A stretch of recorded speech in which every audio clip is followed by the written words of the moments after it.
اگر میخواهید دلیل کار کردن نادرست اینترنت رو بدونید و اینکه چطور سرویسش کنید تا آخر ویدیو همراه من باشید. سلام دوستان، بنده مشتاق علیپور هستم. توی زمینه رشته الکترونیک فعالیت میکنم و با یک آموزش خیلی ساده هم شما هستیم. توی این ویدیو قراره در مورد اینکه چرا کلا اینترنت ما عددی که میخوام دقیق نشون نمیده و اینکه ما الان روی تست بوق گذاشتیم و اینکه اتصال کردیم و بوق نمیزنه، یا روی تست دیود باید اتصال نشون بده ولی خیلی عدد بالا نشون بده. اینکه این همچین مشکلی که راش پیش میاد، اول کسی که باید برید سراغ باتری خود تزریق خود باتری خود دستگاه اینترنت. شما باید اول باتری رو عوض کنید که ببینید الان شاید باتری خالی شده یا اثر کارکرد خود باتری اینترنت شما دقیق نشون نمیده رو. شما وقتی که باتری رو عوض کردین، اگر دیدین که اینترنت شما درست شد کیفی، اگر دیدین که اینترنت شما نه اون عددی که یعنی عدد دقیق نشون نمیده و اون مثلا من که روی تست بوق گذاشتم همون بازر و اتصال کد نشون نمیده، بوق نمیزنه. شما باید در این حالت بیان کلا اینترنت از کابل جدا کنید، سویچ رو باز کنید برای پشت و اینا و به این سلکتور برید. همین سلکتور شما دلیل این چیه که بوق نمیزنه؟ سلکتور شما کثیف شده به دلیل اینکه حالا اطلاعات کارکرد زیاد اینترنت و فراخواندن سریع این سلکتور میشه که گفت که سلکتور شما کثیف میشه و اینطوری عدد دقیق اون نشون نمیده و کلا باید بازش کنید و از دست سرویسش کنید و دقیقاً مثل نو کار میکنه، یعنی عدد خیلی دقیق‌تر است، یعنی مثل نو که عدد خیلی دقیق نشون میده و کارکردش دقیقاً میشه مثل یه اینترنت نو. حالا شما باید کامل اینه با بکنم باز کنید تا برسید به بورد اصلی اینترنت و این سلکتور با استفاده از سکینر در ازای فوری و یک گوشپاکن و حالا دستمال کاغذی کلا سلکتور رو تمیز کنید. حالا داخل این ویدیو کلا پیچ باز میکنم تا این ویدیو فقط همراه من باشید و باز کنید. بعد این قابل باز میکنیم. خب کلا قابل اینترنت هستش در کنار چراغ هم جدا میکنیم.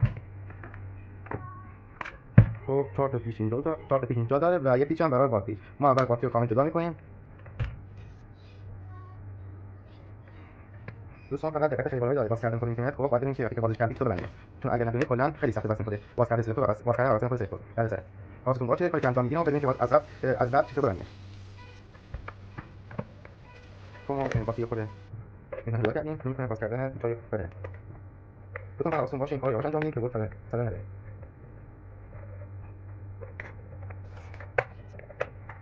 حتما اگر همچین اتفاقی براتون افتاد حتما سلکتور تمیز کنید که در حال تعمیرات اشتباه نکنید. چون من چند جام که پرسیدم گفتم که چون خراب شده و باید یک نکته رو تایید کنید که سلکتور کثیف بود.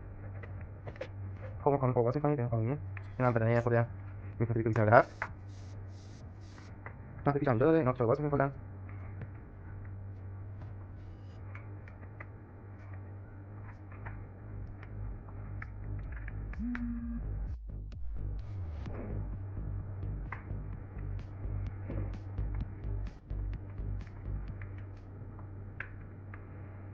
کلا پیچا رو باز میکنیم تا برسیم به سلکتور. فقط پیچا اینجا رو باز نمیکنیم به احتمال زیاد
پیچ‌های سلکتور رو بستم، طوری که پیچ‌های بستن سلکتور خیلی کار خیلی سختیه و در حین فیلم نمیشه، یعنی فیلم بگیرم خیلی کار سختیه و باید حالت این کارش کرد. این سلکتور دقیقاً بشینه روی برده، من سیجاب از پشت پیچش کنم.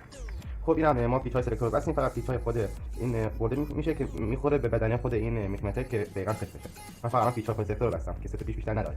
خب این برای تستش ابتدا با پیچ رو بس می‌کنیم و شروع می‌کنیم روشن کردن خود دستگاه میکمتر این درست شده یا نه. از اینکه صداش تغییر کرده اینکه صداش بیشتر شده. خب بریم یه تست بوق بگیریم ازش، کلاپ‌ها رو بس می‌کنیم.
کامل سرویس کردیم میتونه و دقیقاً میتونه به حالت قبلی که یعنی در مثل اون نوعی که خیلی بودمش کار میکنه و به درستی دقیقاً کار میکنه و اون چیزی که من ازشون میخوام انجام میده. بریم باشه ترانزیستور تست کنیم. بیس کلکتور امیتر. خب میتونه کامل درست شده. روی تست بوق هم که بذاریم بوق میزنه. در کل خلاصه که میخوام بگم اگر میتونه شما همین اتفاقی براش افتاد، اول باتری خود میتونه عوض کنید. دوم اگه که درست نشد شما کلا قاب کلا باز میکنید و که وقتی که رسیدین به برد اصلی کامل با استفاده از تینر در فوری و گوش پاکن میان سلکتور تمیز همون مسی که روی برد هستش رو تمیز میکنید با استفاده از تینر رو گوش پاکن و اینکه وقتی که سلکتور کامل بستین اینا و چک میکنید اگه میتونه درست شده که هیچ اگه دوباره نه که یه جای کار میلنگه اینکه یا سلکتورش رو بستین یا خوب قشنگ تمیز نکردین. خب ممنون که تا آخر ویدیو همراه من بودین، کانال فراموش نشه و دیگه هیچ چیزی نمونده و خلاصه که خیلی مخلصم.